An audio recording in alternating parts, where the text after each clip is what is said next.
Hello everyone and welcome. Some call me Brooksy, the rest call me Cunts, and today's topic of discussion is electric motorcycles. Specifically, the advantages of owning one, the drawbacks you'll have to live with, and what the future holds for the electric motorcycle marketplace.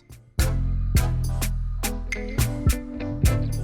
lineup today includes Honda's, Yamaha's brand new, Suzuki maybe? No? All joking aside, the marketplace for electric motorcycles is expanding and will no doubt continue doing so as other mainstream manufacturers reveal the projects they've been working on under lock and key. There is of course one motorcycle manufacturer who has been plugged into the electric motorcycle marketplace for over 10 years, almost as long as it takes to charge an electric motorcycle, and that is Zero Motorcycles. If you've ever done a quick Google search on electric motorcycles, you'll soon stumble across Zero and their growing range of motorbikes made of nothing but nuts and bolts. Harley also claimed their spot in the marketplace back in 2019 with their Livewire flagship model, as have Vespa. The thing is though, what's so great about electric motorcycles and why would you consider owning one? If you can get past the initial cost, you can power through those miles knowing it'll only cost you a handful of pennies. The average cost of refueling a petrol-powered motorbike is around about £14. On the other hand, an electric motorbike such as the SFR from Zero will only cost you around £4, and some employees even have charging stations on site, so there is the potential to eliminate the majority of your fuel bill altogether. Electric motorcycles have fewer moving parts than a typical petrol engine. Fewer moving parts equals fewer parts for you to keep on top of and maintain. Electric motorcycles don't have air filters, they don't have spark plugs, and you won't have to get on your hands and knees every few hundred miles to clean and oil up the chain. Brake pads and discs will also fare better on electric stallions thanks to the regenerative braking systems they have. Electric motorcycles can certainly talk the talk when it comes to power output. With petrol power, you need to work your way up through the RPM to reach the engine's maximum torque and horsepower output.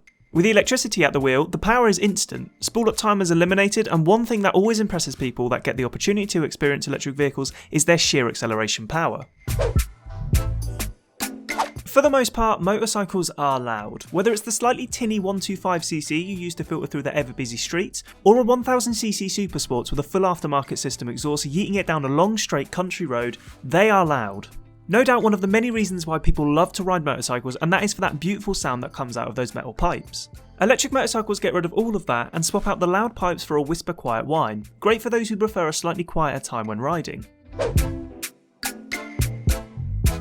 The range on electric vehicles in general is growing in leaps and bounds to where they can almost match their petrol powered counterparts. Depending on the type of bike you own, you'll get anywhere between 150 and 180 miles per tank, with some adventure and touring varieties pushing over 200 miles. Zero's range of motorbikes start anywhere from as low as 90 miles for their budget entry level bikes, all the way up to 200 miles if you're willing to part with a little bit more cash, for example their SFR. The Brutus V9 is an exception in this marketplace. It does grant a supposed 280 miles from a single charge, but there is a slight drawback to that which we will get into at a later point.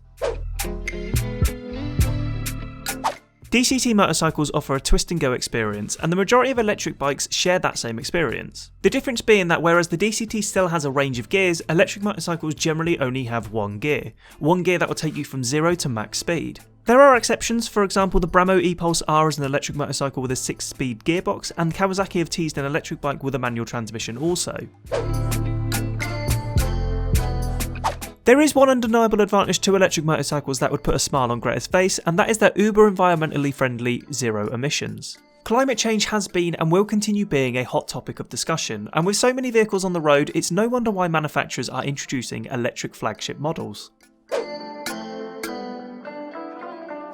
The initial cost of electric bikes is expensive for the return and what you're getting back for your money. To give you an example, let's compare two adventure bikes, one being Zero's DSR BF and the other one being BMW's R1250 GS. If you decide to go for the petrol-powered BMW R1250 GS, it will set you back £13,705. The DSR BF on the other hand starts off at £18,090, just under £4,500 more than what you would pay for the GS 1250. When it comes to comparing the tank size, the R1250 GS will give you 150 miles of combined usage, whereas to get anywhere near that on the DSR BF, you'll have to fork out an additional £3,000 for Zero's power tank. Without the power tank, 112 miles per tank of combined usage is what you're going to be looking at. If you decide to go for the power tank, that will push it all the way up to 141 miles, but still less than what the R1250 GS can offer. Speaking of tank size, recharging your battery tank isn't as simple as stopping off at a fuel station, filling up for 2 minutes, paying, and then going on your merry way. You'll first need to find a fuel station with a charging point, plug it in, and then be sure you A, have your wallet, and B, have 40 minutes of time on your hands so you can sit down and have a coffee break while your motorcycle charges. It's no hidden secret that electric vehicles take time to recharge, and electric motorcycles are no different. Yes, you have the option to plug in your electric stallion in at home, but if you're like me and your driveway is a shared car park around the corner, unfortunately that option isn't viable. And if you are one of those fortunate riders where this option is viable, you can say goodbye to 40-minute charge times and hello to 6-hour charge times if you're plugging into a household socket. Closely linked with the point we've just raised, if you're looking to get the most miles, you'll need to invest in additional parts such as Zero's power tank. Yes, buying additional add-ons such as Zero's power tank will grant you a greater range, but for the price of around £3,000, are the additional 40 miles you'll be getting out of it worth it? As previously mentioned when we were discussing the positive sides of owning an electric motorcycle, yes, you can go ahead and pick up a Brutus V9 which will come with 280 miles of range. However, that bike comes with a premium price tag of £30,000, and for that kind of money you can go ahead and pick yourself up a fully geared Honda Goldwing.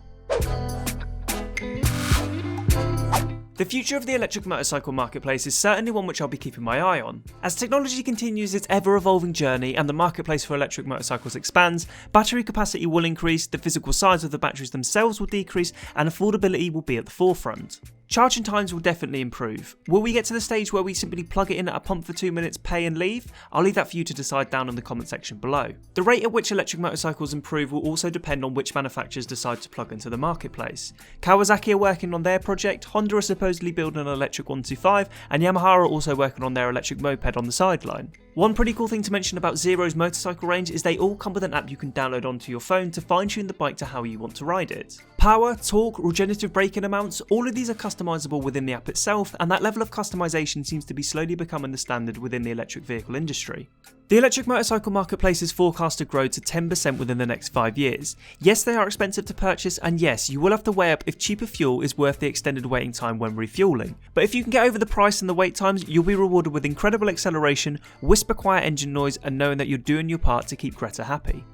As always guys, I want to thank you so much for coming out and watching today's video. Be sure to let us know down in the comment section below your thoughts on electric motorcycles and if you think one will end up on your driveway in the future. If you enjoyed today's video, then make sure you smash that like button and hit subscribe to be kept up to date with all the latest and greatest which comes from the B-Bros. As always guys, have yourself an incredible day and we'll catch you in the next one.